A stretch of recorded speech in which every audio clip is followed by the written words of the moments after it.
يلا نعمل مخلل الليمون المعصفر البيتي الجميل. معايا هنا حوالي 1.5 كيلو من الليمون. انا بشتري الليمونه الناعمه اللي قشرتها ناعمه وبتبقى حجمها وسط كده، لا كبيره ولا صغيره. والليمون ده انا كنت شاريه نوعين، الحجم الوسط ده وحجم صغير، عشان اعمل ده لوحده وده لوحده، بس في الاخر هحطهم مع بعض. حله ميه بتغلي على النار بقى، وهنزل فيها بمعلقتين كبار من السكر. تركه السكر دي حلوه جدا في مخلل الليمون، بتخفف الحموضه بتاعته، وكمان بتبقى عامله زي الماده الحافظه.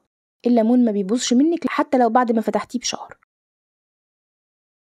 انزلي بقى كده بالليمون في الميه واديله غلوه مع الميه والسكر، ما بنسيبوش كتير. اول ما تبدا الميه تغلي بنسيبه حوالي 3 دقايق او 5 دقايق بالكتير. اول ما يستوي معاكي هتلاقي الليمون كله طلع على وش الميه.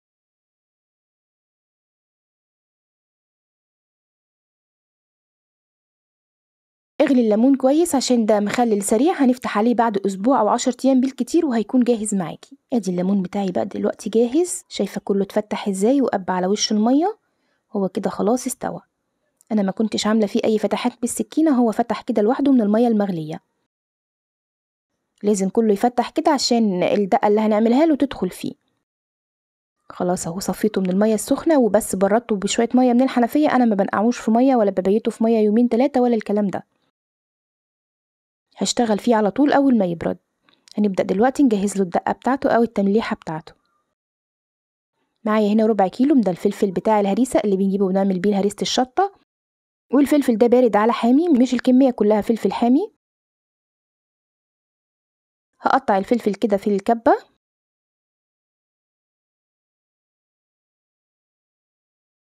وهحط كمان فصين من الثوم. الثوم بيدي للمخللات ريحه حلوه جدا، مش بنحط كتير، فصين 2 بس.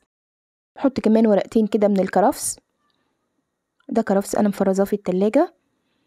وهننزل بقى بالملح. انا عامله 1.5 كيلو من الليمون، هياخد تقريبا كيس الملح ده او 8 معالق كبار من الملح.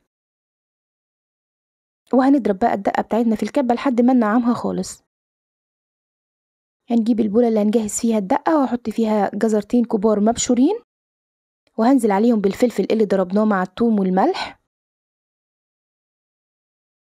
وهحط بقى العصفر، ده العصفر بجيبه كده من عند العطار، ممكن العصفر تحطي منه زي ما انت عايزه، ريحته حلوه وبيدي الليمون لون حلو قوي. انا بحط حوالي معلقتين كبار على كيلو الليمون. ودي حبه البركه. خلي بالك بقى من حبه البركه، ما تحطيش منها كتير عشان بتغمق لون الليمون. احنا بناخد بس ريحه كده للليمون. معلقه اكل كبيره على 1.5 كيلو ليمون. قلبي بقى الدقه بتاعتك كويس ودخليها كلها في قلب بعضها. هناخد بقى نص الدقه على الليمون ونقلبها مع الليمون. قلبي كويس وغلفي الليمون كله بالملح والدقه اللي عملناها.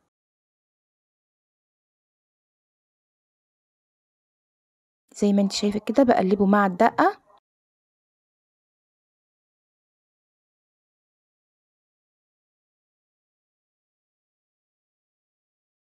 غلفته كله بالدقه. وهبدأ دلوقتي اعبي. معايا البرطمان مغسول ومتعقم كويس جدا. بنزل بمعلقتين كبار من الدقه في البرطمان من تحت، وببدأ احط عليها الليمون عشان الدقه تلف في الليمون كله من فوق لتحت. بعبي كل شويه كده وبحط شويه من الدقه. البرطمان كده تقريبا وصل لنصه. هحط على الشويه دول كمان دقه تاني. وزعي بايدك كده. وهنكمل بقى البرطمان بتاعنا لحد الاخر. كل شويه كده تحطي حبه من الدقه عشان تلف في الليمون كله. خلاص البرطمان بتاعنا اتملى.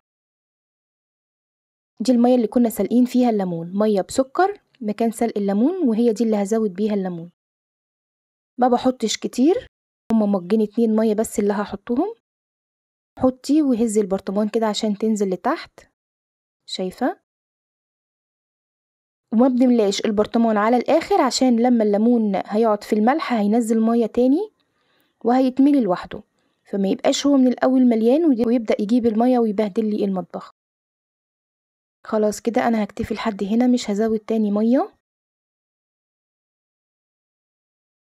شايفه تقريبا ربع من فوق فاضي.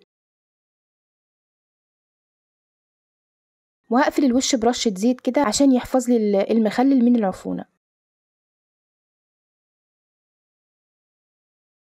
كيس تلاجة، وهحط الغطا واربطه برضو عشان لو المية زادت ما تنزلش على الرخامة. خلاص كده مخلل الليمون بتاعنا بقى جاهز، احلى مخلل ليمون ونضيف جدا. اسبوع 10 ايام بالكتير وهتفتحيه وتاخدي منه.